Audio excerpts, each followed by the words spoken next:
like never in a million years. I started thinking about Magic, and I was like, oh, I first started playing back with Arabian Nights. I want to make some like Middle Eastern shit. And then I opened up GarageBand, and there's like some Afghani beats, and I was like, yeah, I think Arabian Nights. I'm thinking I'm going back to like old school Conan comics, and yeah. Why not? Absolutely. I mean that's where like the best fantasy stuff came from, and I mean most people don't realize it, but probably like 2/3 of his comics he was in the Middle East. Yeah. As a pirate or as a raider. Killing all kinds of Middle Eastern dudes. Absolutely. He started the first crusade. He did. White man versus Islam. Yeah. Yep. Started the first crusade. He's even got a great sword. 1970 something was the first crusade. Yeah. 1970s? Really? That's when Conan came out. Okay. Oh, his first crusade, sure.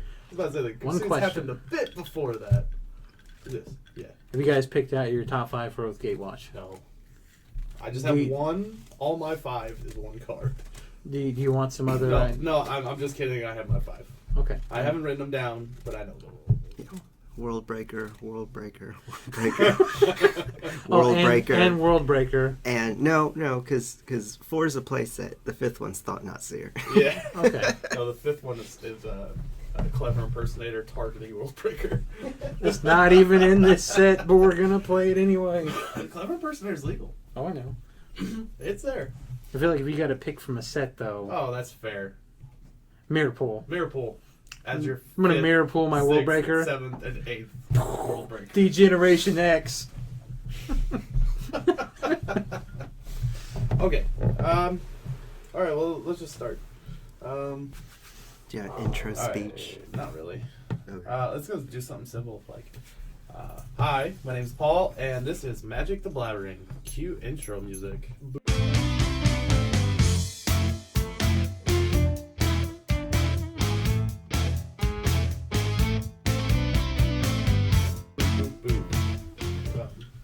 Yeah, that's gonna happen. How long is the intro that you picked out? About like 10 seconds. So should you wait? Or are we just gonna... And I did workshop it a bit with people. They really like the Bandit.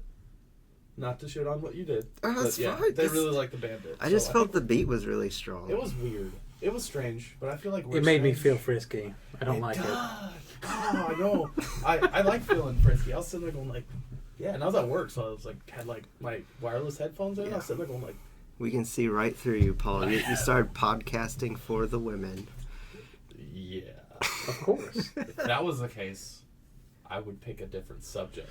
Have you seen how well it worked for Mark Maron on that show on Netflix? Yes. Holy crap. Dude, he pulls in so much tail. It's ridiculous. I mean, okay, yeah, like clearly it's the podcast, not the 40 years of comedy. He's not funny.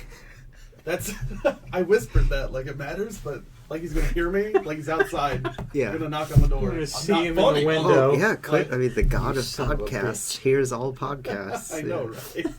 He's listening right now. He's like, oh, it's our first podcast. I better listen in on make sure you're not talking shit about me. Anyway, with me, I have my buddy Donovan right across from me. I've got to my left, that's stage left, Mr. Andrew Bradley. Say hi. Good evening. Yes. Good job. Step 1 complete. Alright, so, well, basically, we're going to do some stuff involving magic. Because that's what we do, and we're going to blab about it. If that's okay with everybody else, I think we're just going to go ahead and jump right on into it. I think that what we're going to do first is tell us a little bit about ourselves.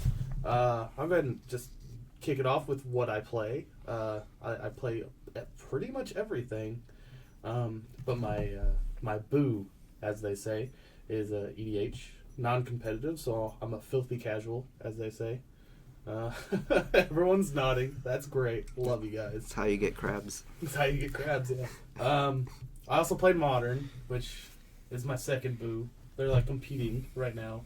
Because you can do some dumb stuff in Modern. How about you, Donovan? What do you got? I've been playing for over 20 years now. Oh God. Don't sound so defeated. But I just started getting back into it with cons. So obviously I'm playing a lot of limited to build up my card collection, and I'm playing a lot of standard because my checks are still cashing. That's a very valid. I'm playing a lot of standard because I can. That's a very valid reason. Standard's not cheap at all. No. I just blew half of my tax return By the on way, Commander. You're whispering because his girlfriend's in the other room. So yeah. Anyway, happy fun thoughts. Yep, yeah. So jumping into Commander, jumping into casual. I do play some Magic Online to practice my drafts and to pretend like I'm one of the pros. Isn't that this is the dream though? Getting paid to play Magic. Oh yeah, especially these pre-release weekends.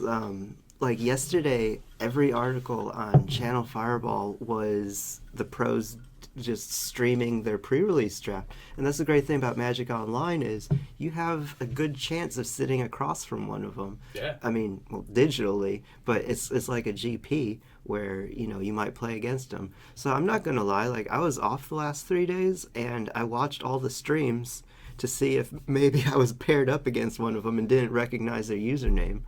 Were you? No. Bummer. Damn. Yeah, who would have thought like Magic pre-release weekend was a popular event? Oh, it's definitely one of those places where you can go and you can definitely get paired across someone who could be your idol. Yeah. For all you know, and you just wouldn't know it because of the username dilemma, I guess. Yeah. Obviously, people who follow pros, live streams, stuff like that, they would know their usernames. But yeah, it's one of those weird things. Like, man, I really love Travis Wu. I don't see him around anytime soon, though, unfortunately. All right, so how about you, Andrew? What you got? My name's Andrew, and I absolutely love Modern. I'm a Modern holic. Modern holic. I play Ad Nauseam in Modern. It's a combo deck involving Angel's Grace, which does not allow you to lose the game, and Ad Nauseam, which allows you to put your entire library into your hand. You then cast a Lightning Storm, exiling 3 semi-spirit guides, and kill your opponent by discarding lands targeting them. It's a consistent combo. In the end, it really is up to the pilot, more or less. Like, you have harder mulligan decisions, and you have to account for your opponents playing discard or dedicated counter spells. Tax creatures like Thalia are also horrible. Artifact Destruction, definitely played against a lot of that tonight at F&M. It was horrible. Yeah. Also, I love EDH. Nekusar and me are BFFs. We hang out on the weekends. Yeah, in case you guys didn't know, Nekusar is a 5-mana creature that is black, red, blue. And 2 colorless. And 2 colorless. So whenever you draw, everybody draws an extra card, basically. And every time your opponents draw a card, they lose a life. So just him, by himself, deals 2 damage every draw step. Actually, he deals 1 damage for each card the opponents draw. Right. Which is different from like Liliana's Crest, where you discard and you lose life. It's it's dealt damage, not loss of life. Yeah, in corner cases, it makes a difference. Yeah. For example, Angel's Grace. Phyrexian Unlife is actually the card that we're looking for. Yeah, there you go. Anyway, let's talk about combos in Modern. Because now that I guess that's a good segue. Yeah. It's a good segue into what the hell is happening now that Twin is gone, and Bloom is gone. Because let's be fair, that was a combo deck. Absolutely. Very oppressive. It was a very oppressive combo deck. Yes. I mean, turn 2 primetime. Ugh, gross. turn 2 prime time with haste. Yay. And double strike. And double strike. And pumps. And pumps, sure. Why not? Just throw it all. Yeah. Or just turn 2 hive mind. You lose next turn. Yeah, Summer's back, kill you with a trigger. Okay, sure. Like, flawless victory. Pact of the Titan. Like, don't worry, you get a 3/3 or 5. What is it? 5/5 Titan for Pact of the Titan. Oh, it's the red one. It's the red one. I can't remember. I think it's a 5/5 giant. I think it's a 5/5 giant, right? Yeah, like that deck. I'm glad it's gone. Frankly, I never saw it. I didn't really care about it. I played it one time. I sucked at it. I was terrible. Didn't do anything with it.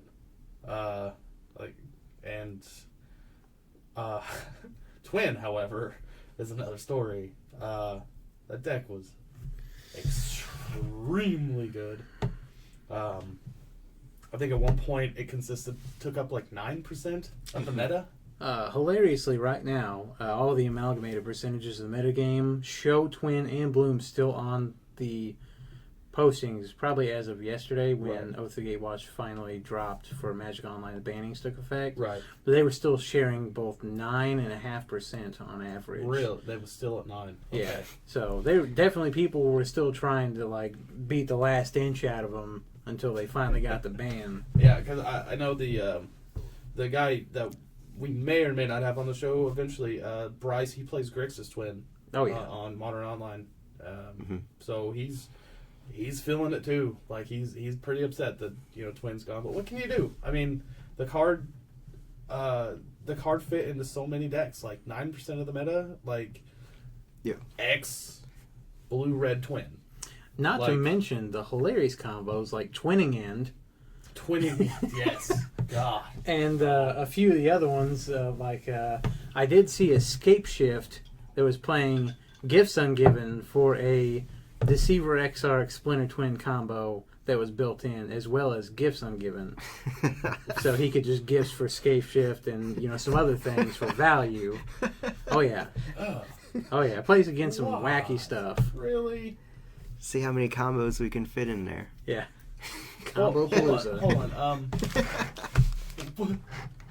God, what is wrong? Okay, never mind. I'm not even going to touch that one. I did a run on Barrel Rights. Yes. I figured. Yes. God. You know who I'm talking about. Yeah, I know exactly what you're talking about. That's not a deck, ladies and gentlemen. I'm sorry. That's not a deck. That's just see how many combos I can put into a deck. That's not a deck. Don't look it up. Don't Google it. You won't find it.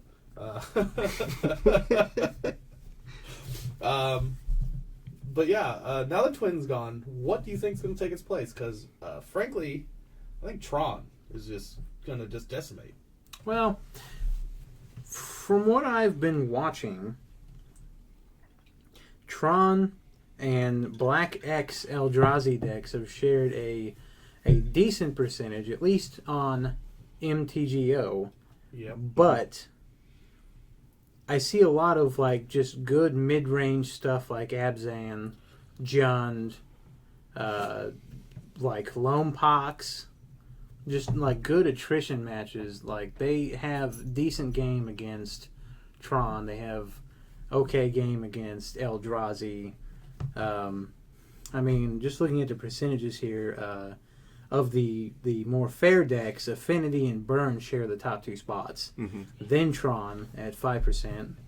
Jund and Abzan both share 4.5%. Merfolk, Infect, Abzan Company, all these guys are 3% and under. Hilariously, Ad Nauseam actually shares a chunk of the really? the percentage. Yeah, 2.12%, along with Kiki Cord. I feel like that number's going to go up.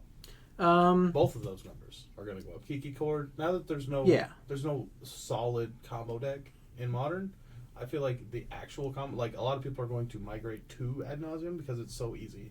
Or Kiki Cord because they like to play Birthing Pod whenever it was legal, so they can play a pod style game with a combo built in.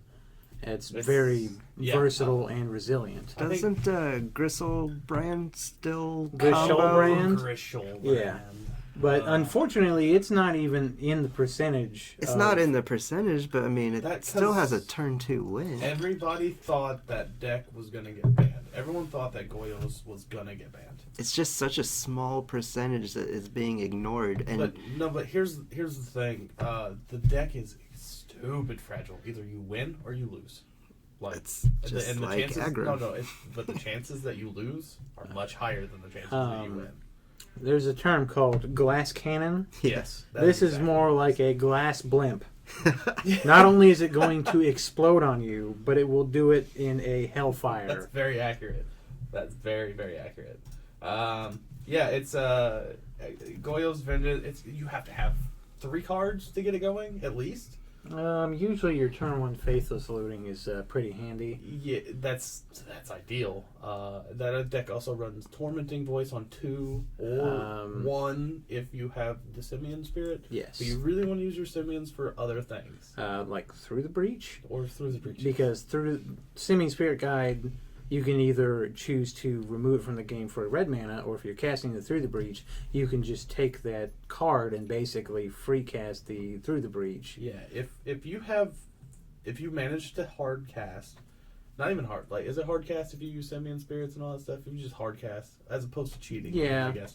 If you manage to Through the Breach and you got a Grizzlebrand in hand, congratulations, you just won turn 1. If you can turn 1 Through the Breach. With a Grizzlebrand in hand, you just won the game. Now, that's assuming you pay, or you draw 14 cards and don't see a Nourishing Shoal World Spineworm. I mean, you're doing it wrong, obviously. Well, I mean, in the first 14 cards, you would have like around 11 to 12% of seeing both of those cards in the same pile. At any given time. Now, granted, obviously the percentage changes after the first 7 because it rises after the first 7. So if you did it for 7 and you don't see them, and you did it for another 7 and you don't see them, well then, if you've done it for one more 7, you're probably going to see both of them or multiples. Yeah. And even then, after the 5 mana Through the Breach, you're still going to have enough mana to pitch Babori to the grave. Yeah, and then have enough mana to reanimate him. To Goyo's Vengeance him in some way. Because ultimately that's how you win the game. You cannot win without Grizzlebrand and Babori on the field. Now, I mean, also, it's just kind of disgusting to Goyo's Vengeance and Emrakul and punch your enemy for 15 and make them sack the 1 or 2 lands that they have. But even then, after that, I feel like you just blew your wad. You have to win that turn.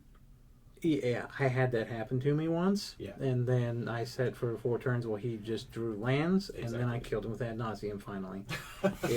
I had suspended Lotus Bloom on turn 1, so thankfully it set out of the way and didn't get to leave. Out of the game, yes. But yeah, like that, like glass cannon. If you do not go off and you do not win, you do not win. Like, if you do not win within the first 2 turns, yeah, you can maybe get there. You can hardcast the Goyos, maybe hardcast the Faithless, hardcast the Tormenting Voice, get to the point where you can win. But the deck is very fragile, very, very fragile. It reminds me of Belcher in Legacy. Yeah, Belcher, great example. But we'll talk about that at some time. Like, we're getting off topic here. But yeah, what's going to take the place? I think Affinity. That's always going to have a strong showing. If anything, Affinity got better. Yeah, their matchup got significantly better because they not only game 1 can they just come out of the gates and just punch you for a significant amount, but game 2 they have access to several hate cards for the smaller field of decks that are going to be available, so they can dedicate more slots and be more effective against those matchups. Yeah, I want to bring up that Modern Masters 2015 came out just last year. Yep. And Affinity was a huge part of that set. Oh, yeah, there was a ton of Affinity cards. I won both of the release drafts at the local game store because I played Affinity both drafts. Well, there you go. Mono Red Affinity, Mono Red Affinity, the first one, and Mono Blue Affinity, the second one. Galvanic Blast. Mm-hmm. They play that in the actual Affinity deck because the card is bonkers good. And the mono blue version has like Thoughtcast, Heart Sign. Yes. Oh my God, Thoughtcast. If I could run 8 Thoughtcasts, So if only. something that like You know? like a player just getting back into the game last year or two, or someone starting out today, it'd be probably the easiest couple decks to jump into. The Black Eldrazi. You just got to grab some of the previous Zendikar lands, and then the rest of the cards are standard. I mean, it's almost a standard deck. It is almost a standard deck. Except for the part where Inquisition is like 30 some odd dollars. There's a problem there. And Ulamog is 40 some odd and you right now. Still gotta drop money on a Thoughtseize. Yeah, but that's standard money. I mean, that's not standard money. But here's the biggest debate. Everyone asks me, what's the difference between modern and standard? Modern, you're gonna drop a shit ton of money on a deck. Yeah. And then not spend any more money on it unless you want to foil it out. Mm-hmm. Standard, you're gonna be spending a shit ton of money on a deck. And then spend a shit ton more money 6 months from now. Since they brought out the expedition lands, the last couple sets, the card prices were dirt cheap. Yeah, I mean, they're Gideon, the best card in Battle for Zendikar, under $20. However, Oath, which we're going to be talking about in a sec, Oath has freaking annihilated the prices. Yeah. They're all sky high. All the cards that matter. I don't know. I mean, what? Kozilek's Return is at what, like $10 right now? Yeah, for a ish. 3-drop. Yeah. That does 2 damage to everything on the field. Flashes back for free. If you play Eldrazi that costs 7 or more. Mm-hmm. Mm-hmm. Okay, let's be fair. If you have it in the grave, you're going to be dropping at best what? Ulamog right now? Worldbreaker, son. It is 7. Yeah. I guess. Yeah, you Worldbreaker and just turn the screws, man. Flashback that Kozilek's Return. 5 damage to everything on the field. Wait, what's a Worldbreaker? It's a 5/7 reach. Right, so it doesn't die to itself. Oh, No. yeah. Okay. No, so it deals 5 damage to Kozilek's Return will deal 5 damage to everything. When Worldbreaker comes in, you can exile an enchantment, an artifact, or a land. Yep. So now that everyone's playing 4 colors, blast out their 1 blue source, or blast out their 1 black source, or whatever color they're splashing for, and wipe the board. I mean, I don't want to shit all over your favorite card, but the card is 7 mana. What is his secondary ability? He has a secondary ability, and I have no idea what it does. Reach? No, the one where you pay mana. Oh, yeah. So you pay colorless and 2 generic, and you sacrifice a land to bring them from the graveyard to your hand. So shit.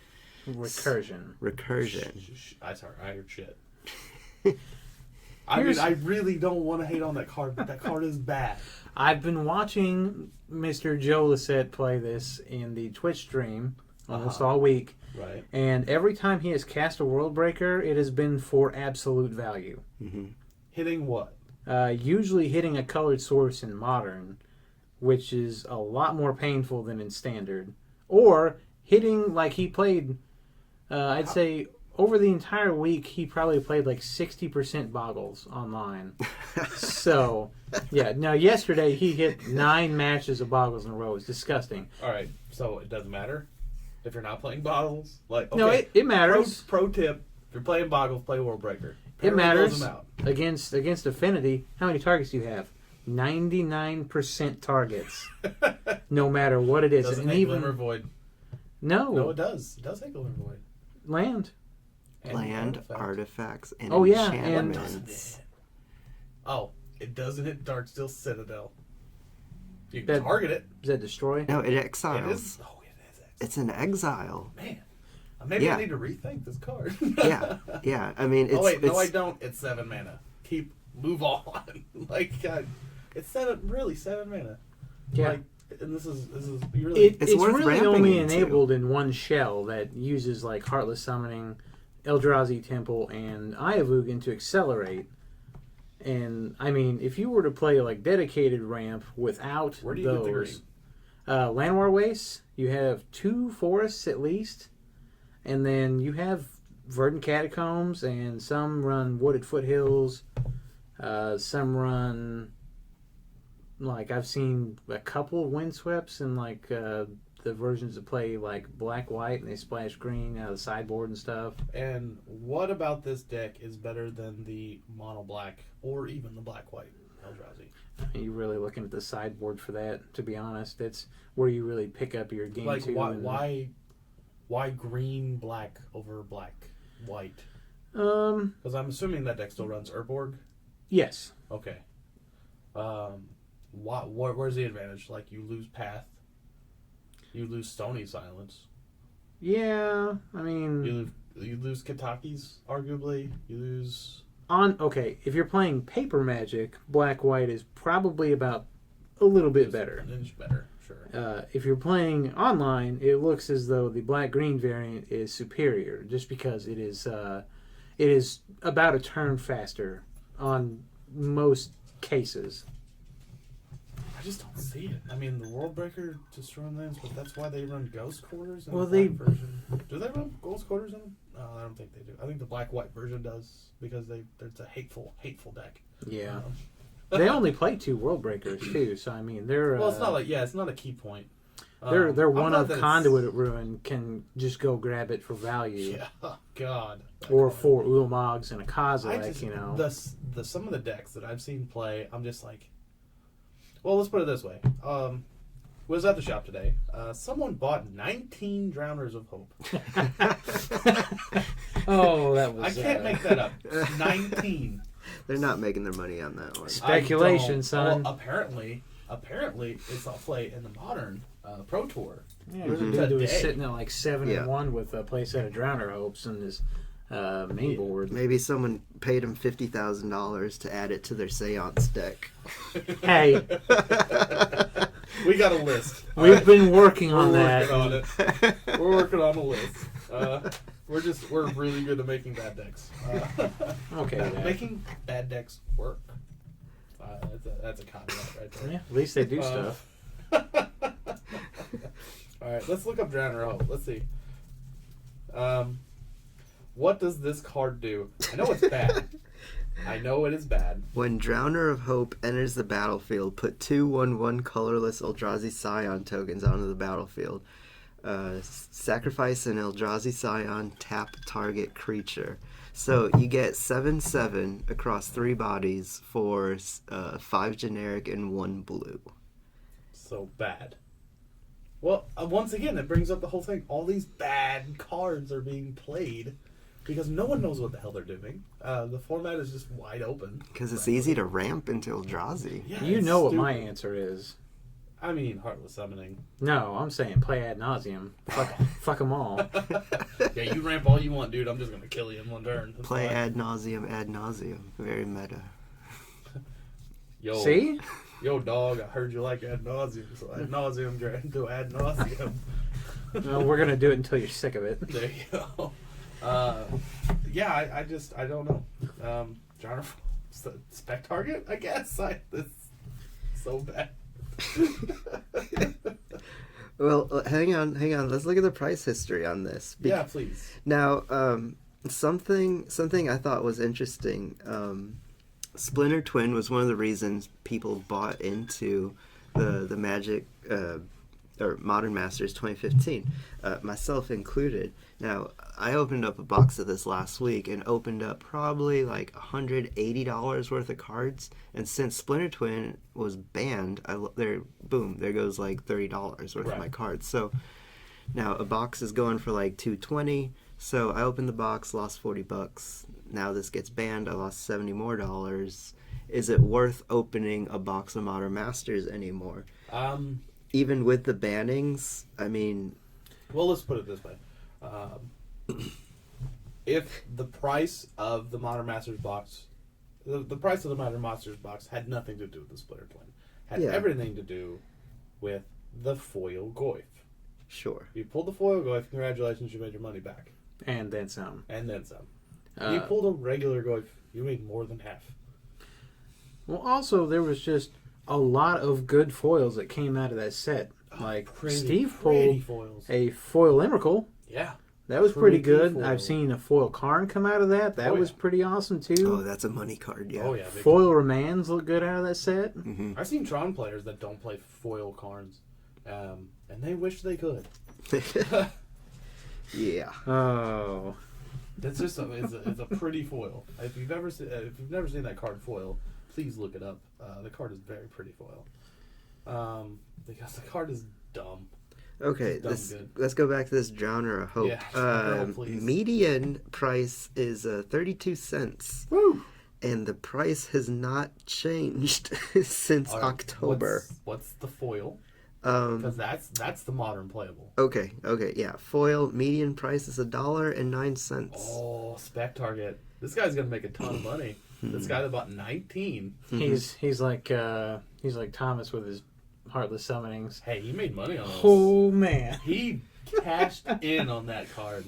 excellent It's- speculation. That was a very good. Yeah. Of course, he did sit on it For how a long? long time.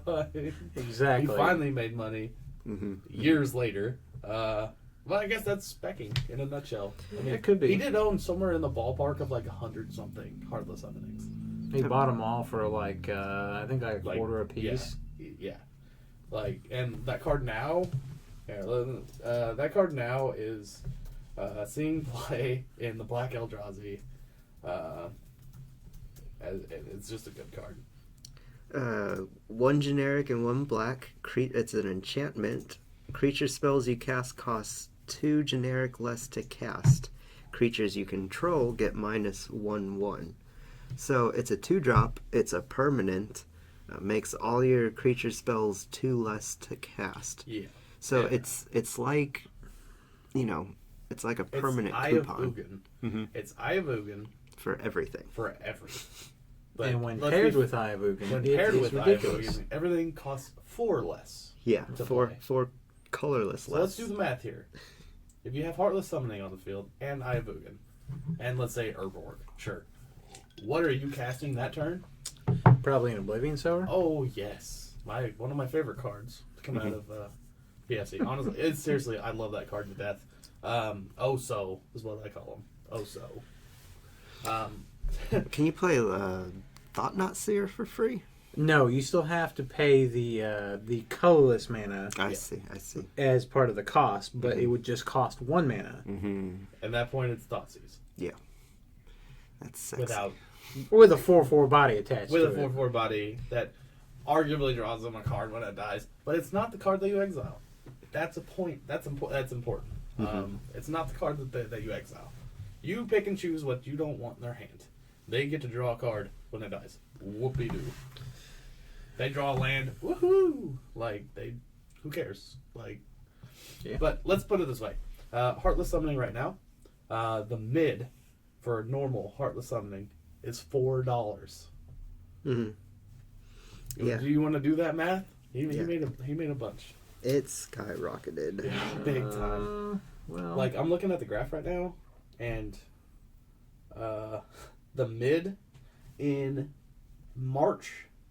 Let's see. Let's go a little closer. Even in December of 2020, Christmas last year, the mid was 50 cents. Yeah. The mid right now is $4. so he made 200% of his money back. Yes. That is disgusting. Yeah. And the foil, I don't know if it's important, but $11.50 for the foil, $12 foil, basically. And it was probably sitting at about $1 Yeah. Oh yeah. Oh, let's see. I wonder if I can see the foil. about 6 or 7 months ago. I don't think I can see the foil on this. Yeah, congratulations, you just made a butt ton of money. Win the lottery. It's obviously not the good lottery. It's more like a scratch off lottery. But still. Sometimes those can net you a decent chunk of change. Oh yeah, definitely. Yeah, what's just bad cards all around. I'm sorry for knocking the Well, I mean that's a major trend that Wizards is pushing us towards. Most of these spells are very situational. They're insanely powerful, but only in the right deck. So build around these. yeah, exactly. not only does it make it fun, I mean, how satisfying is it when you top deck the exact right card you need? Oh, so good. You have no idea. You don't, yeah, exactly. And that's why we don't just get a plain old counterspell. We have situational counterspells like Mana Spike. Yeah. Or, You mean Force Spike? Force Spike, Mana Leaks. Dispel, Gainsay. Silumgar's Scorn was a blast. Yeah. Yeah.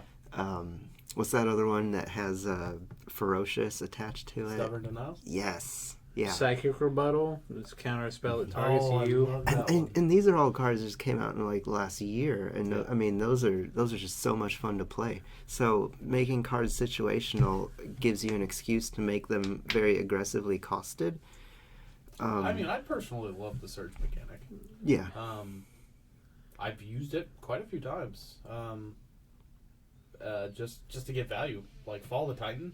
I was playing Limited. Fall of the Titan won me more games than I can count. Because I played like a 1-drop, then Fall of the Titan for the rest. You know? And as we all know in Limited, you're going to get all 17 lands because nobody does anything. Yeah.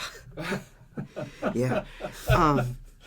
So while we're talking about like the Gatewatch Limited, these games are grindy. Yeah. The board states are stalling out really, really bad. And I mean, what are the odds that someone out of the 9 packs on the board that someone drafted Kozilek's Return, let alone put it into their deck? Yeah, I think that's kind of where WotC went wrong.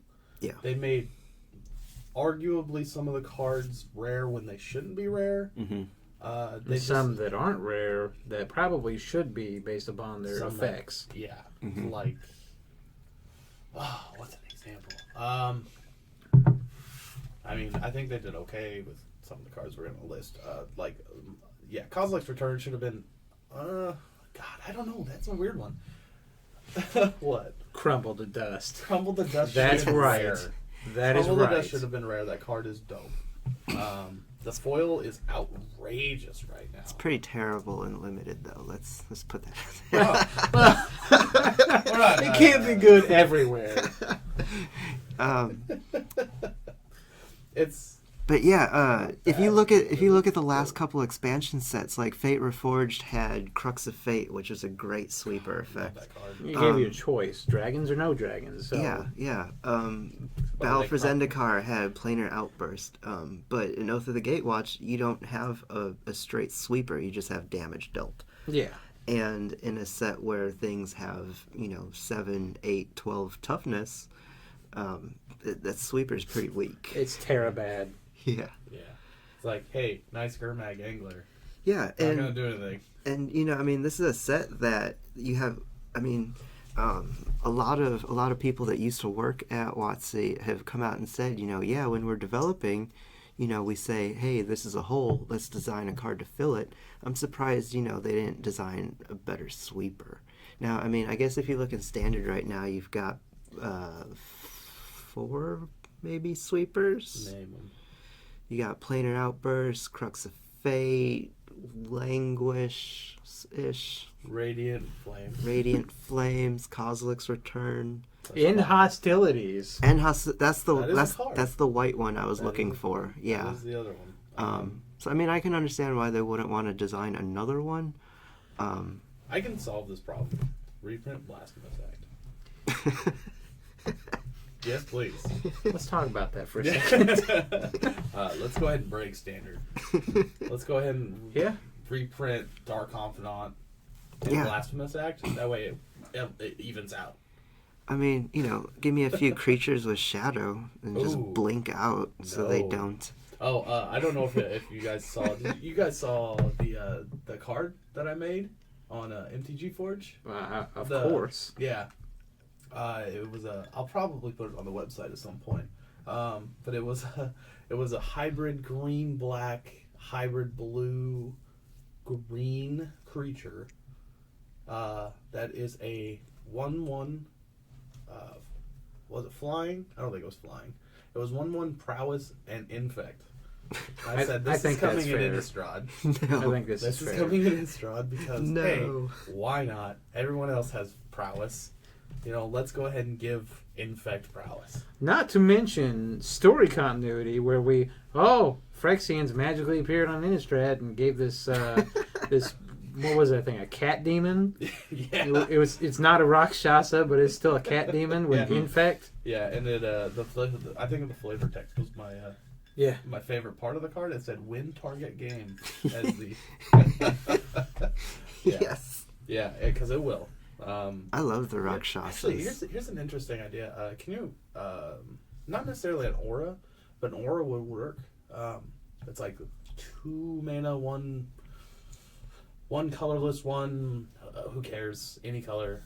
It'd probably be blue. Enchantment that says enchanted creature has prowess. Like, I don't see that being out of the realm of Or an artifact. Make it an equipment. Yeah. Yeah. An equipment says creature has prowess. There's a lot of good equipment stuff in. Since white-red is the limited equipment color pairing, we're probably going to see some good equipments come out here in Innistrad. Some of my favorite equipment comes from Innistrad. Blade of the Blood Chief. Oh, that's from. That's from World Wake. World Lake, yeah.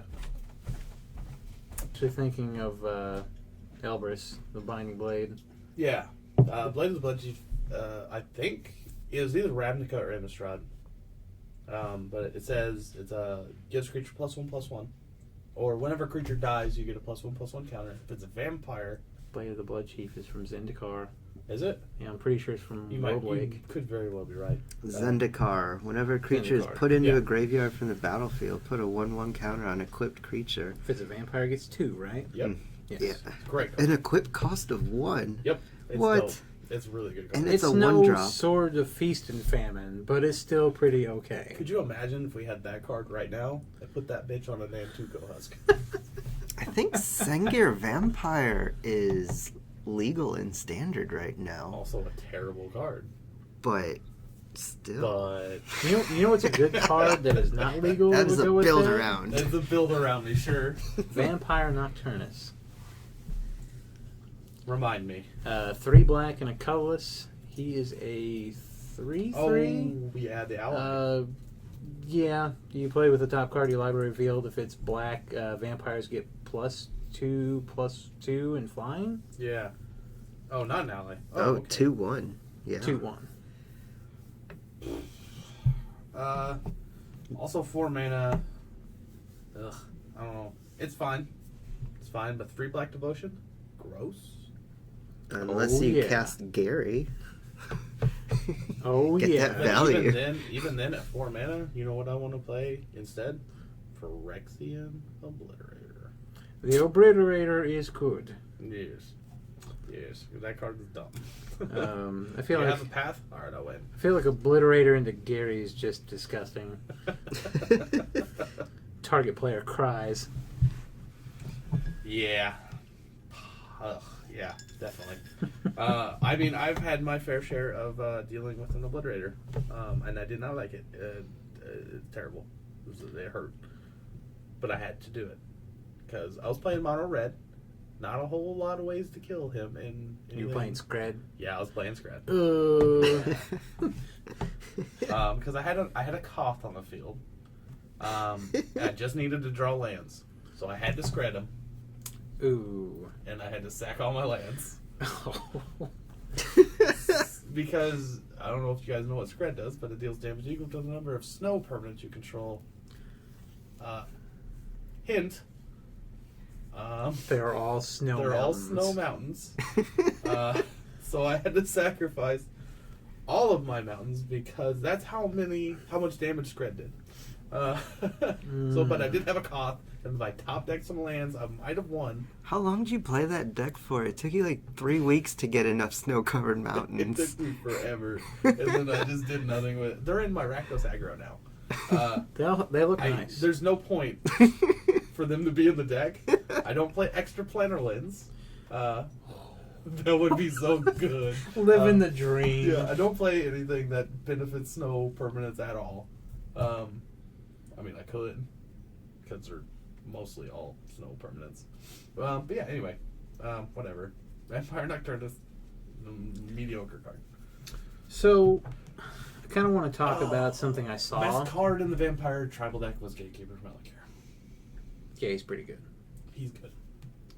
Anyways, I wanted to get some opinions on being on camera, like being in a feature match. Sure. Yeah, why not? How do you guys feel about wearing costumes or hold on, or being extra salty on camera and things like that? Because I didn't see anybody be extra salty Was when the I Green watched Power the. Ranger guy salty? No, he was actually pretty cool. But that's the guy I want to talk about. How do you feel about wearing a costume on camera? Do you think that's Why not? Whatever tickles your fancy, man. I mean, wear whatever you want. Who cares? It's a game. Yeah, Have fun with it. I mean, growing up, like, besides playing Magic with your friends or at a game store, that's the reason you went to conventions and that into cosplay. So, I mean, if you're going to cosplay and you're going to play Magic, the odds are pretty good you're going to go do it together. Now, that being said, like, I would be worried against playing against an opponent in a costume because Lord only knows how many pockets and hoo-has or he's got cards slid into. Yeah, I mean, they got judges, especially if you're on a feature match. They're watching that stuff like a hawk. Granted, people do get away with that crap all the time. they have? They have. Normally, they get caught after the fact. I've seen people get their title stripped away. Like that dude who was palming, who tried to, arguably he was trying to get Bloom banned. Yeah. The guy who palmed the perfect 7 every time in his hand what? and kept it on his lap. When his opponent handed him his deck back, he had the 7 in his hand, he palmed it, put it on top, Ugh. and then drew 7. So he was trying to get Bloom banned, was his argument. I felt like He should replace Bloom with himself. yeah, he's trying to get him banned because that's what happened. Yeah. He's an idiot. Magic attracts a lot of magicians. Yeah, And Both of the physical and mental realm. I don't trust magicians. Too shifty. really? Yeah, You they don't trust freak magicians? they freak me out. So like the coin behind your ear thing. They're your clown. Your antithesis. No, see, clowns are cool. Like they're up front with you, Right. right? Like they show you a balloon, they blow it up. Like Yeah. magicians, like they'll pull a balloon out your ass, and you didn't even know it was there. I doubt you'd feel it though, because it's just an illusion. I don't think they physically pull anything out of you. Now, Paul, you're getting close to existential questioning. That's Are we true. even real? Are we real? What is the meaning of life? Are we Is real? the balloon Are we real and dancing? we're not real? Sorry, are you saying? I'm just Are you saying, saying like, magicians make you question your well, reality? like, so Magic attracts a lot of people, including a lot of pro card players and Card sharks. card sharks. Yeah, exactly. It is not just a game of chance, but a game of skill. And I've heard pros in the past say, like, I can't believe, how open people are with their hands. Like, oh, mana screwed, or oh, blah blah. Like, why are you giving free information to your opponent? But I mean, at the same time, like, They could be lying. yeah, Like, it's "Oh, so man, good to this bluff. is- Told you, It's- man. it's- Mental magicians. Well, I tell you what, I won today. I was playing F&M. I bluffed my ass off. My first game, I was playing against Gifts, and I bluffed my ass off. God, I saw I- this. Because in game 2, I believe it was, I used guttural response in response to his gifts. So I countered his gifts, and then game 3, I pretty much just held up that 1 red mana, just pretending that I had Yes. the guttural. So, and he had gifts in hand. It was a good game. It was a lot closer than I thought it was because I was kind of struggling, but I eventually got there. But then I just went 2-2 for the night, and I just did terrible. So how'd you do anyway? Pause that.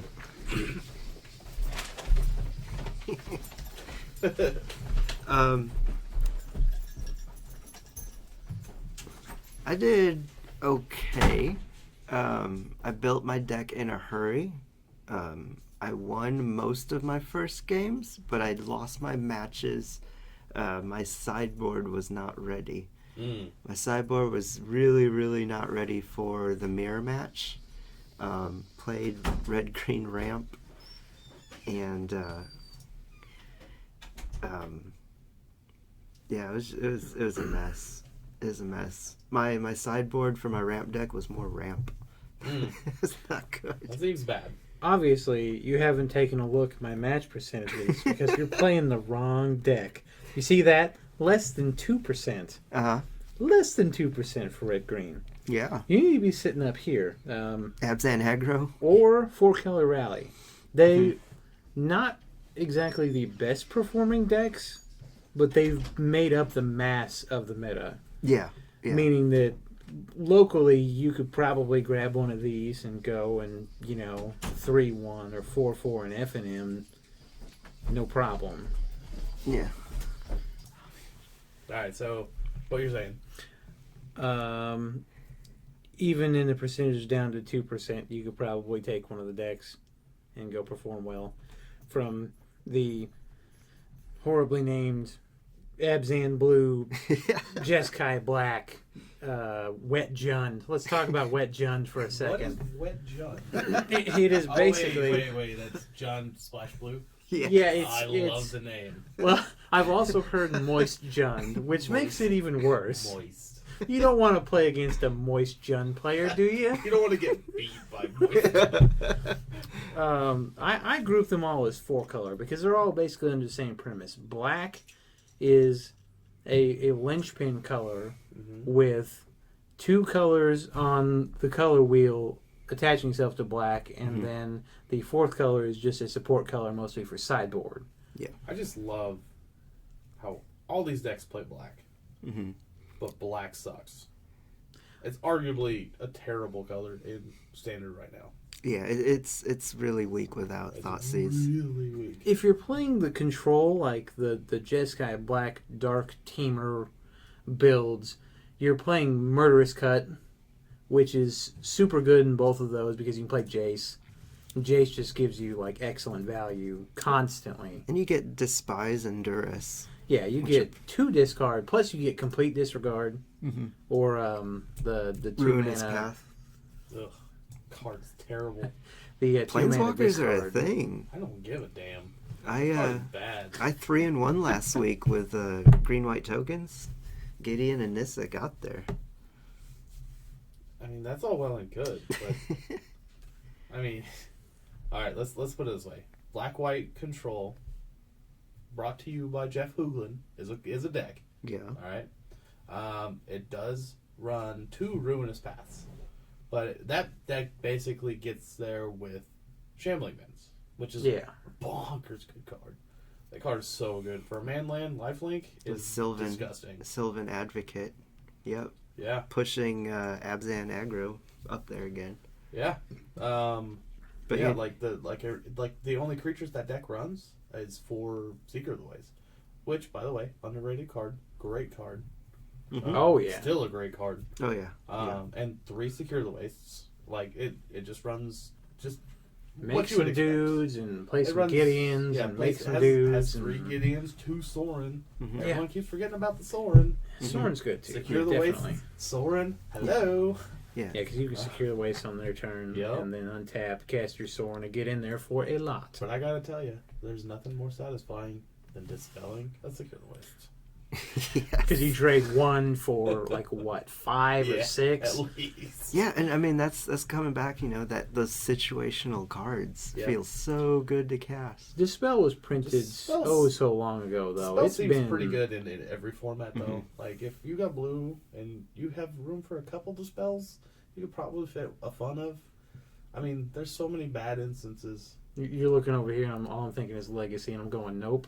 No, Legacy, Nope. no, in Modern. Right, yeah, and definitely Modern. It's a go-to, especially in heavy blue decks. Like I know Infect just runs the crap out of it on the side. Twin definitely played. Yeah. I think they mained it, Yeah, that's what I was about to say. Is occasionally they mained it. but now we got it back and it's doing some work, son. I mean, granted, Dispel hits what? Utter End.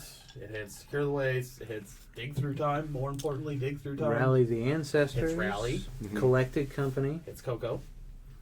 Hits a lot of things. Hot If you're playing cocoa. blue and you're not playing the spell, at least in the sideboard, especially in the sideboard, You're probably doing you're it doing it wrong. wrong. The spell's a good card. I want to talk about a budget deck too that I saw Oh god. for standard. Here we Yes. Standard Reanimator. Yep. It costs What? $94. Yeah. Sultai. Yeah, Sultai Reanimator go. still. Animator. Yeah. I Yeah, wanna that's hear good. this. It's good. It plays Green Warden of Marasa. and Cheap. plays- Cheap mythic. Yep. Undergrowth Good Champions. card. And Another cheap Good mythic. card. it also plays a couple of Mortuary Mires to cycle your creatures if you Makes don't sense. have any, Yep. reanimation ability. What's a reanimate spell? What? You know what? Let me. Green Warden of Mirasa is your reanimation because it brings it back out. Yeah, let me. Then you got double-check. your What? corpse churns. You Yeah. got your Alright, so it's not reanimator, it's recycle. yeah. Well, no, it's got Sidisi. It runs Sidisi because right now Sidisi's cheap. Nobody's running her anymore. Brew Tyrant Mhm. or Undead Vizier. Yes, yeah, Undead Vizier. See, Green Warden of Marasa brings it to your hand. Make it's, it- it's a yeah. recycle. It's not a Yeah. not reanimate. Let's not put it on the same level as reanimate. No, Well, but when you go it's- and look up the deck, though, that's what it's labeled as. But it's 'Cause- more like let's make zombies. good value deck that doesn't cost you a lot of money. And it's just fun to play when it goes off. Played by Reed Duke, of all people. Yeah. This is old. Courser of Crufix, Hornet Queen. I think it's Man, on, those feel legal. Look at Yeah. thegathering.com. That's where they had the budget decks this past week. I also check out MTG Goldfish as well. That's where I was. Those guys have some hilarious things, especially the Yes. Stuffy Doll combo that I just read about was Yep. fantastic. Yep. Yeah, that is one of the 33 combos I put into my commander deck. So I went to thegathering.com, and it's just a website about meeting people. All right. Who knew? Thegatheringmagic.com. Yeah. Yeah. Yeah. Yeah. Oh, Pretty sure I don't want to meet old isn't people. The Gathering also that ICP concert they have? Unfortunately. Yeah. Thegatheringmagic.com does not exist. What? Yep. All right, we're gonna skip And this. okay. Moving on. How about we do the top 5? Top 5 cards of standard. We can do that. Who wants to start? Who's got it? Me? You have All right. priority. All right, hold on. Now that you're there, you can't think of it. No, I'm getting a message apparently. Yep. Yeah. It's beeping. So my phone buzzes, my watch dings, and my MacBook dings because it's Apple. It's all one. You are a cyborg. Yeah. Oh, there was a Dilbert comic. He's like, all my devices talk. Now I'm an Android. No, he's a cyborg. Duh. Dilbert wouldn't get those two confused. It's been a long day. He's a smart man. Yeah. Benefit of being an engineer. Yep. Um, So yeah, top 5 cards of standard right now. Top 5 cards standard or top Do I 5 have to- cards oath? I really Oath. want Oath because that's what I prepared for. Okay, yeah, we can do. I Oath. definitely don't play standard. Well, yeah. God, this. Can we do them in non-order? Sure. That's fine. Just 5 random cards. That's off the top of fine. my head. Oath. Holdout settlement. So let's talk about that. Well, we can hold off on it because that card is stupid good. So holdout settlement. Spell shrivel. Absolutely love that card. Absolutely love that card. It's been pretty strong in your magical mono blue Yeah. Eldrazi deck. Mono blue control Eldrazi. It's Yeah. it's disturbingly good. Thought Not Seer, obviously. The Beautiful. card is dumb. Yeah. God, what else? So that was how many? 3? 4? How about some Goblin Dark Dwellers? Ew. No. What? No, I'm gonna throw one out here. The Goblin Bushwhacker. Oh yeah. Reckless Bushwhacker, yeah. Reckless Bushwhacker, yeah, Yep, sorry. yeah. That card is disgusting. And you get If to whack search some that bush. Stuff, Yeah. Whacking bush is never a bad thing. Definitely for all the Timmy in us. Definitely. And I guess the next one, I don't know. How about some Chandra. inverter of truth? Chandra, ew, don't, no, not Chandra. God, don't get me started. on Okay, that. okay. Nissa. I'm At gonna least- go with Nissa. I love that. The art on this Chandra is the most realistic body of any of the past Chandras. I thought you were gonna say both of Chandra. I was about to slap you. Dude, incinerate. It's not bad, but It's- it's also not great. There are better things we can be doing with our time. I hate the oaths. The only good one's the green one. All of the oaths are bad. Yeah, except for the green one. Green one's good. Okay, I gotta. It is. It's ponder and No. standard. Don't give me that crap. No. Yes. No. Yes. The No. only problem. The only difference is you can't Scry shuffle. 3. Nowhere. Scry near- 3. You can't shuffle. It's You good. can't shuffle. That's It's all more the like difference. Ugin's Insight without having to actually pay for it. You scry 3 and then you can reveal and put it in your hand. Yeah. So what? It's not Ponder. It's 1 mana, Ponder is concealed In information green. with a chance to shuffle if you don't like what you have on top. and I don't see a problem with it. It's 1 mana. It's 1 mana in green. Yeah. That's what makes it so good. No, that's fine. That's fine. And Standard is a completely different world than anything else. It's a different beast entirely. I know on pre-release that card was retarded expensive. Oh, most definitely.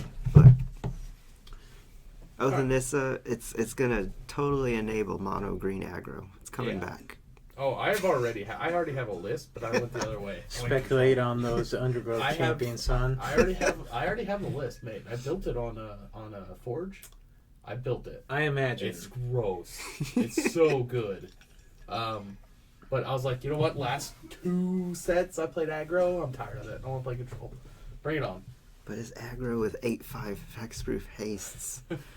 No, it didn't run any. It didn't run any guys. It didn't run any guys. What? No guys. It was literally 4 of Servant of the Scale. The one that comes in with a, Yes. the 0/0. The Yeah. one that's a 1/1 counter. Okay. 4 hardened scales. Oh, yeah. Hardened okay. scales. Yeah. Yes. Okay. Everyone forgets that card. That's a card. All right.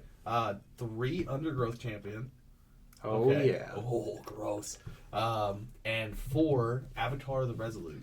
That seems good. Not to mention the obvious 4 of Den Protector. There's only about 20 different ways to exile all of those creatures. Yeah. No, but yeah, if one survives, you're dead. Yeah. That's Let's true. be fair. That's one true. survives. That's you're true. Done. That Because Become Immense is a thing. Mm-hmm. And they're already like 5/6s and with trample and all kinds of nasty Become things. immense. It's like Yep. you're getting toast and then being able to put like apple butter on it as Oh much my as you gosh. want. As much as you want. Just at that point, it becomes 90% apple butter and 10% toast. Exactly. It's all value. You It's just all value. All right, Donovan, how about you? 5 cards. All right. World Breaker. World Breaker. World Breaker. World Breaker. Is that anything to do with the World Breaker? Yeah. Yeah. Oh, it's Yeah. a combo with World Yep, Breaker. yeah. My top 5 cards, playset of World Breaker, and absolutely Thought Not Seer. Probably 5th on that list. It's clever impersonator targeting World Breaker. Yeah, mm, yeah. No, World Breaker is just so good. It's the card that Red Green Ramp was missing last rotation. Not only does it come in and exiles a land. I mean, you're talking about looking at what the meta is. They're all 4-color decks. yeah, you're shut off color the color. dependent. Yeah. Yeah, and just coming down, turn 4, turn 5 with the 7-drop, destroying your mana base is awesome. I'll see your World Breaker and raise you a Thought Not Seer because that bitch is getting exiled. All right. Yeah, I mean, but see, that's the great thing. Like, you can put both of them in the same deck. Now, Thought Not Seer can't target lands, so that's where World Breaker comes in. He's a great like preamble to Ulamog because you blow up one of their integral colors Mm-hmm. and then you can untap if you have shrines out and you can just go Ulamog and just take out your 2 other colors that can do stuff against Yep. me and then start pressuring your life total with just big dudes. Yep. I mean, and not just that, though, but, like, it breaks the mirror. So I played a World Breaker tonight, and I targeted his Sanctum of Ugin, so he couldn't combo off. Even if he casts one of his big Eldrazi, he's not going to get his next one. And so I was able to get just like that one extra turn to get my Ulamog onto the field. And I mean, that's the only way to win, is it becomes a tempo race. I read an article that said, in the ramp mirror, it's just all about who's got more ramp spells first. He kept his 7, but I mulled 5 until I had ramp spells. Guess who won? So, I mean, it's... Ramp harder, ramp faster. Exactly. That's how I play Crucifix. We can't talk about that. I know. That's next episode. Yes. Don't worry. I'll talk about it. All right, you're up. So, first I want to talk about Crumble to Dust and how absolutely fantastic it is. That card is so good. So good. Okay, I don't want to talk about it in Standard, because in Standard it's like subpar, unless you definitely bring it in out of the board against like the big Eldrazi decks. You can Takes you out can hit Shambling their- Vent. Oh, yeah. Yeah, And all copies of Shambling Vent. yeah, no doubt. And hilariously, I actually brought it in playing in Ad Nauseam against a guy who was playing Esper Tax. And I ended up crumbling to dust his Shambling Vents, which were his only actual win condition. Oh, God. Yeah, it went that long, which was sickening. Oh, my goodness. But Are you talking about your fun of? You have one Yeah. copy in your sideboard. yeah, And you dude, got that. straight value. I can grab it with Peer Through Depths, Bring the light. Bring the Light if I'm feeling frisky, Yeah. and then it's only 1 red and 3 colorless, so I mean it is easily supportable, fixed. and it's just excellent against All right, Tron. so here's how you know if a card's good in Standard or if a card's good in Modern. Okay. I'll go around the table here. Guess on the price of a normal, non-foil Crumble to Dust. Mid. Probably 15 cents. What's your guess? I think they're 56 cents. All right, you're both wrong. It is 30 cents. 30 cents. Literal okay. right in the middle of what you guys said. But a foil is No, disgusting. Foil. Yes. Donovan, I know you know the price. Foil. What? Yes. $14 as of right now. $14. That's how you know a card's good in Modern. And this goes back to why I think this card should have been printed as a rare. Yeah. The foil, $14. Hello. Good card. Not that good in Standard. Dumb in Modern. I think it was this card showed up in the M files. Someone said, "Oh, this card's amazing in Modern," and I think they were gonna print it as a rare, and then they just upped the mana cost by 1 or It something. was gonna be 3? Oh, Dude, that card would be busted at I 3. might be wrong, but yeah, it's Like, pretty good. do you play Stone Rain or do you play Crumble to Dust? I don't know. Hey, here's an idea. What if Stone Rain destroyed a land, and then every other land that shared a type with it in your deck, and it didn't cost and it 2 shows red. you their hand. Sure. It's not just destroy; it's exile. Yeah. It turns Yeah. on That card is processors. disgusting. It just 4. in Modern it doesn't allow people who have shuffle effects or Life from the Loam to enable any sort of engine. Or it just blows up all the shock lands. Yeah. I mean, it's just like an extra surgical extraction that you don't actually have to destroy the lands and then remove them from the graveyard. Like how good is Esper without Hollowed Fountains? well, I mean, it they're- becomes they're Dimir with a good. dead color. Exactly. It becomes Dimir unless they get a basic.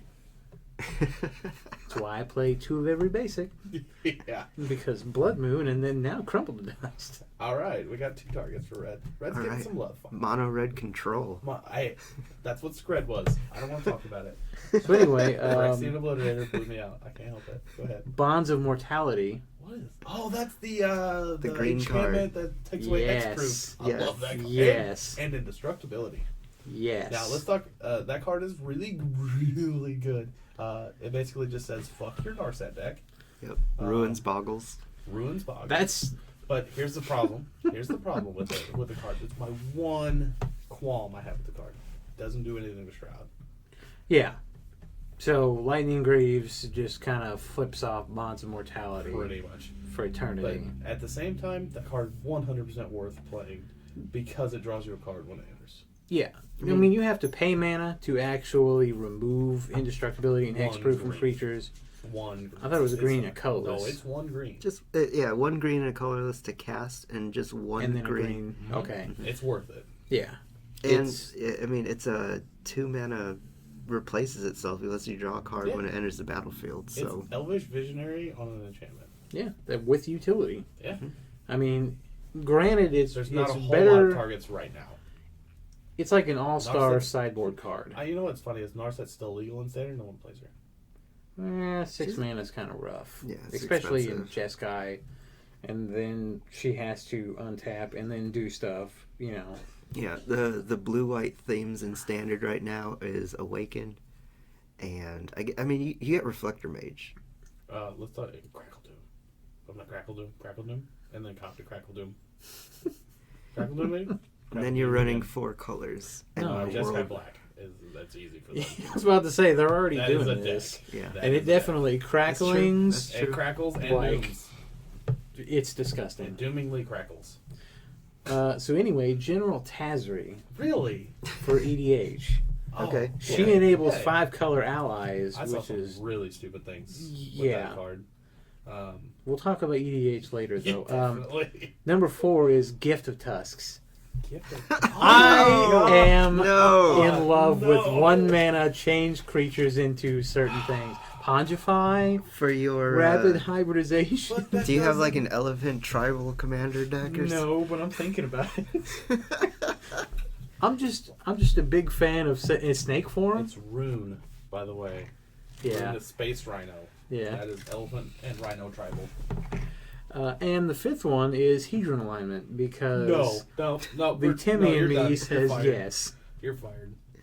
I also had a backup top 5 in case any of you guys picked any stuff that I had, including Linvala. You really thought one of us was going to pick Hedron Alignment? No. No, I was actually thinking like Crumble to Dust or General Tazri Yeah. Oh, okay. in That's regards fair. to ED. But I also wanted to talk about Inverter of Truth.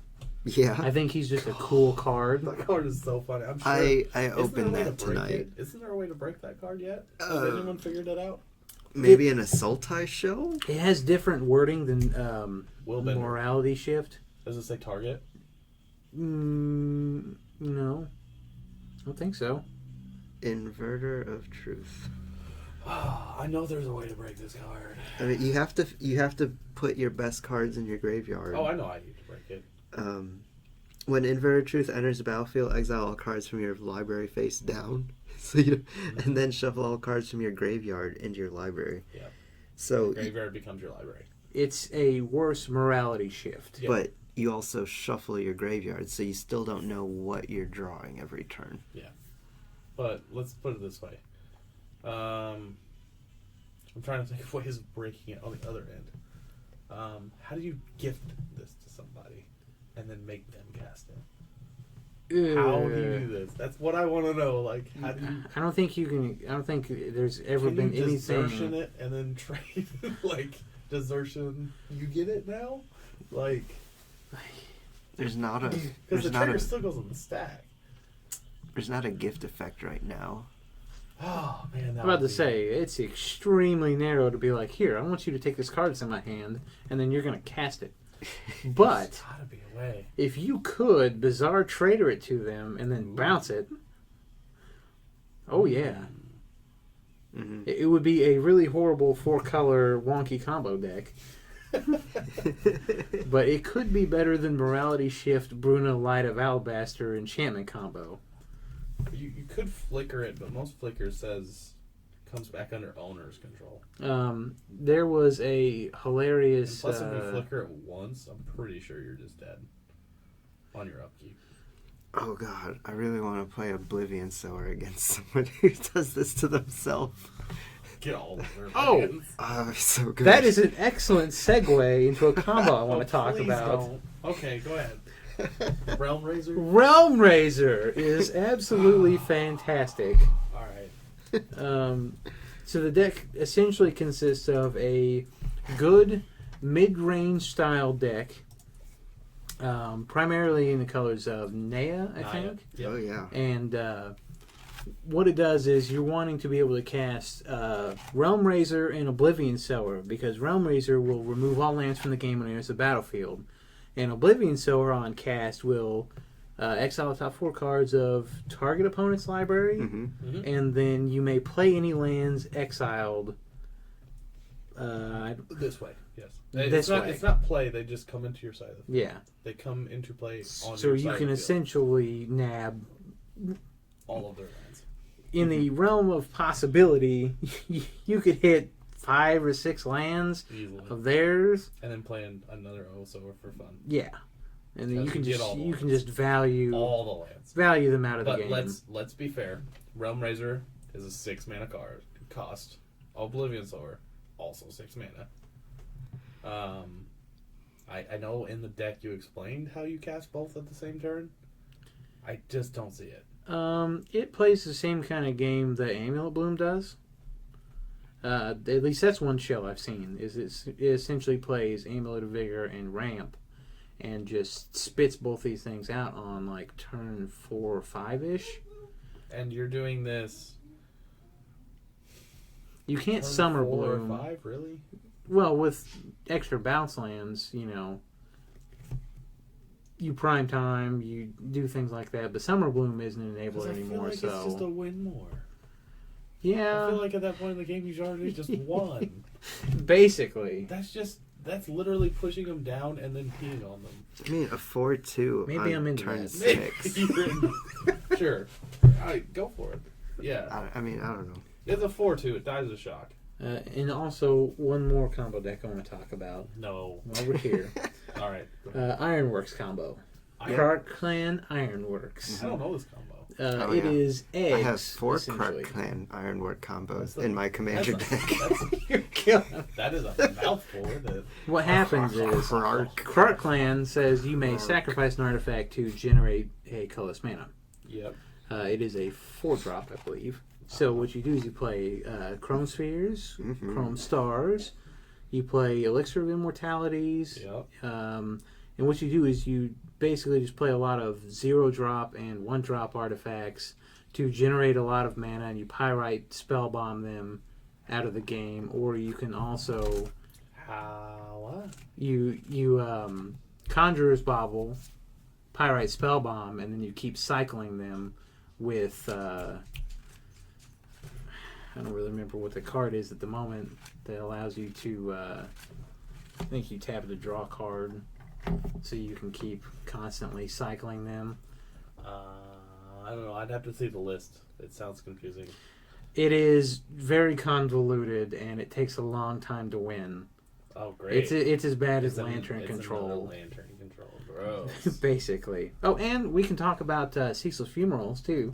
If you want to go ahead and debut that here. I don't know. That deck still needs. I need to tinker with that deck a little bit more. I think it's so good though. Well, we have to It's give so credit. Not too long ago, I think it was actually the last Open, last Star City Open. Cedric Phillips was the last one that he was actually on. He was talking about Wandering Fumarole, and he had thought of a combo with Ceaseless Seer Blades. Yes, and Okay, it's infinite, but he didn't mention the Lava Claw Reaches. no, which is fantastic because it costs 1 less, and it is like more on curve. Yeah. You can still have If you you can turn still have 2 mana Smoke to Raider, you can drop a Lava Claw Reaches, Smoke Raider into Ceaseless Seer Blades, turn 4, kill you? Yeah, because you can still expedite and then pump Lava Claw Reaches with the activation. Yeah. So, I mean, Yeah. just good game. Good game. Okay. I mean, you don't even need to expedite at that point because turn 4 comes around. Because your turn 3, you're tapping Smoke Raider for 2, and then and then 2 mana for Seer Blades. Yeah. Then you drop Lava Claw Reaches and tapped. And then untap and kill them. Yeah. GG. Turn 4 win. Or you can fling it.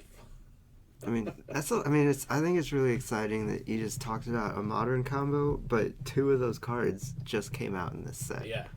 Expedite and Wandering Fumarole. Oh, I love it. Of course, we always had Expedite in Modern. Yeah. Which was Crimson Wisp. Yeah, I mean, it's just... Same card. Yeah. Assault Strobe also gets a honorable mention because Double Strike is just awesome. It's dirty. Mm-hmm. I love Double Strike. The Needle Spires, I feel like, could be a card if it's a build around me. If you awaken that bitch, ugh. It's a battleship. It is. With these manlands, you put 1/1 counters on it, they don't leave. Nope. Yep. They stay. Yeah. So, I mean, you can just Even whenever it stops being a creature, it keeps the counters. Yep. You can awaken. I just want to throw it out there, everyone who wants to build a crazy deck. You can awaken manlands. Yep. And they don't have to be creatures. Yeah, but they will be crumbled to dust. Yes, they will be. Yeah, they will be crumbled to dust. All hail the new Overlord. All hail the Overlord Crumbled dust. The card is great. So I guess we can wrap it up there. That was your 5, right? Yeah. I do have one thing I want to ask. Please add. What do you guys think about proficiency in all formats? Is that a must, or should you focus on one thing at a time? Like, what are your thoughts on? Because you obviously specialize in EDH. That's like the one thing that you love probably the most. Yes. And then modern. I love it. But you also play standard. Limited is like your weakest point. That's Limited, legacy, and vintage are probably your weakest formats, just because you don't get to play them. Yeah, I don't. I literally own 0 legacy cards. I think they each have required different skills. So a limited player, you have to be able to value cards. You have to keep track of the cards in your head and find synergies between them, or at least just draft all the good value cards. That's why I'm absolutely horrible at limited. I mean, arguably, some would say EDH is harder than Legacy because there's 99 cards and they're all different. You have access to a slightly larger card pool too, so it makes tutoring difficult. Yeah. Like I can't tell you how many times I've got Tezzeret on the field and be like, oh yeah, for an artifact. Which artifact? Mm-hmm. Like, there's lots of artifacts to choose from in that deck. Mm-hmm. But I normally end up just 0, search for an artifact land, put it into play, suck it. Yeah, ramp where you don't have grain. Yeah. Sure. Or -1 for Soul Ring. Sure, whatever. Yeah. Specialization. Yeah. I don't know. I feel like I'm okay at all of them. Except for limited, I'm just god-awful. I'm so bad. Legacy, I've tried playing Legacy. Ironically, I've tried playing Ad Nauseam in Legacy. Ant? That deck. Did you play Ant? Yeah. Yeah. It's got so many lines of play. Hard. Okay, I'm just going to go ahead and throw this out here. I play High Tide. Okay? Your level of hard and my level of hard are disgustingly different. Because I had a stack of 11 spells, and then I flusterstormed, and I still whiffed. Wow. I still whiffed over... The Counterspell War was over a High Tide. Turn 3. Turn 3. I was playing against Omnitel, and I wanted to shoot myself because I was like, oh, we're just going to High Tide, and then I'm going to start... playing a bunch of cantrips. Yeah, just... having some fun. Untapping lands. Turnabout. Do it again. Turnabouting, and then Merchant Scroll for a card that makes you reshuffle your hand, and... Time Spiral? Yeah, Time Spiral. It was the Untap lands. Yeah. Sure. Have at it. It wasn't Reset Tide. It was like, I don't know, Weird Tide, because it played like a one of Mind Over Matter for that, Time Twister. Woo! Love that card. Yeah. Oh, good times. Yeah, as far as specialization, I go for it, dude. Play whatever you want. And if you feel like getting to another format,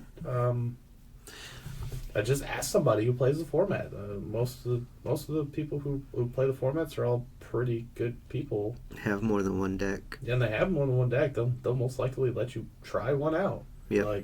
I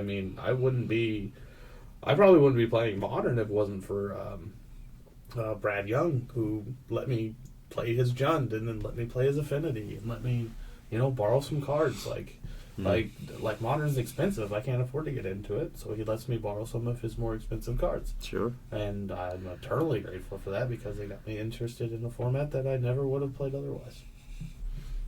I feel like proxies are your best friend, regardless of what you're getting into. If you get the chance to play proxies, Yep. definitely do so. There's so many utilities out there to do so. Before you drop this amount of money on this game, remember it is just a game. Mm-hmm. You don't need to own every card. You will go crazy if you try. Yeah, it's terrible. It's a lot of money. But definitely, yeah, proxy it up. See if you like it. Like, I proxied up Ant, which is the Ad Nauseam deck, like I said in Legacy. Turns out I fucking blew chunks. I was terrible at it. It was no good. It was too hard of a deck for me to understand. Like, Storm is a thing, but I am bad at it. So yeah. Although, Miracle's very good at. Of course you are. It's right up my alley, dude. Okay, I picture in your living space, there's just a rack hanging out, and there's like chunks of skin and some, like every once in a while you just bring some over and you're like, hey, I'm gonna hook you up to this rack and I'm gonna play Miracles while you watch me. Yep. And you just every once in a while turn the wheel and just keep topping and just. Like, oh, you wanted to play Magic? You played the wrong game. You're not allowed to play. By the way, that deck is 13.5% of the meta. Vegas is disgusting. Both online and in paper. I mean, That's who beautiful. doesn't like to Miracle Retreat the Angels? I'm gonna go ahead and raise my hand All right. because I like to Miracle Retreat the Angels. I feel like over here in this tiny little section where I read some stuff, there's Imperial Painter. I'm a big fan of Imperial Painter. God. And Alurin/lands. That's a good one. I like that deck. That deck is clever. Yeah. Yeah. Like, what do you think, Donovan, about the whole? I guess the real question is: can you spread yourself too thin? Probably so.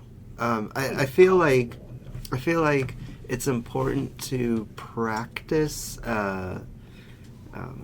either both controlling strategies, combo strategies, aggro strategies, or going somewhere in between with mid-range. But definitely the best thing to do is probably practice with the cards you have, or with whichever deck is lent to you. And then, yeah, I mean, Miracles is a blast to play. Yeah, I'm just a big sucker for Angels. I mean, and like the amount of tokens you can get. Have you looked at wonderful. the dude on Tendrils of Agony? That guy's having a great time.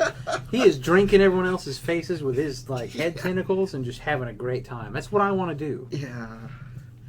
Or you can entreat with Angels and fly. No. Way more fun. No, let's be fair. Miracles would not be so disgusting if it wasn't for Counterbalance Top. Yeah, you can still play the game with a blind counterbalance or a non-counterbalance top. You can still play the game because you're going to have Jace. You, depending on the build, you occasionally have True Name Nemesis. But I feel like without that, the deck is worse. It loses. Much It worse. loses the back end a whole bunch. But you can. I've even watched it on camera. You can still take games. Without them, yes. Yeah, You can. It's more difficult. You got to work for it, But but normally you can the do other it. deck sucks. Yeah, most of the time it's let's see, Lands actually has a favorable matchup against it. I think it was maybe Death and Taxes and Dredge. Well, Death and Taxes runs 4 main board Wastelands. So that's the thing. If you're BBD, you're playing all the basics. Oh, yeah. So you just win. Oh, yeah. You just automatically Oh, win. Death and Taxes. Oh, I like that deck a lot. Yeah, I think that you could definitely get into definitely proxy. I can't. And read and- a lot. Yeah, read, watch videos. Oh yeah. People don't like Record to read yourself videos. playing and just analyze your play ability and try some MTGO. yeah. Limited will get you there.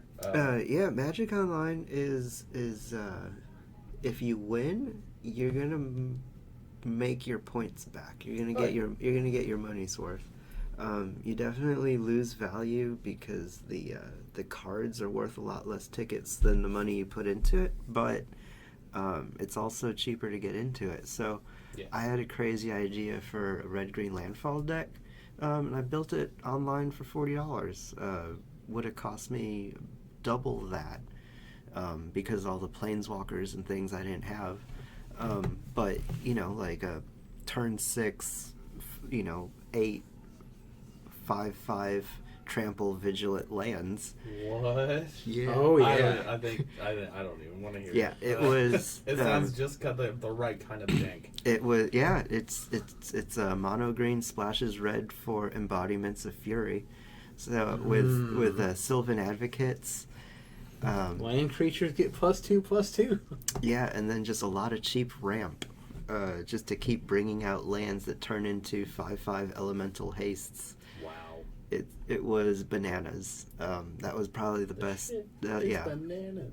the best $40 I spent in a while.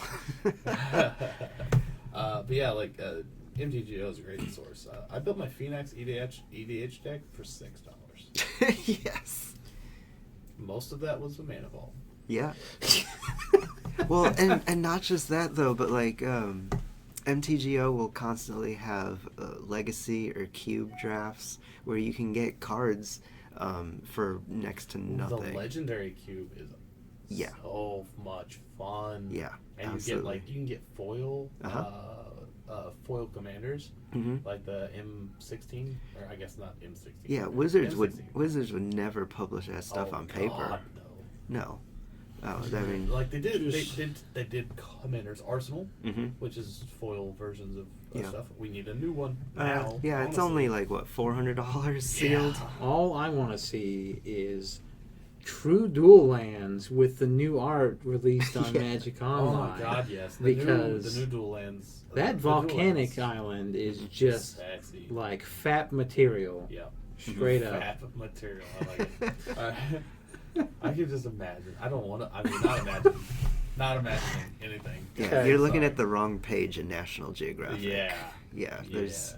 You go a few more pages in, you get to. I the, usually just blow it on the cover. I don't even get past it.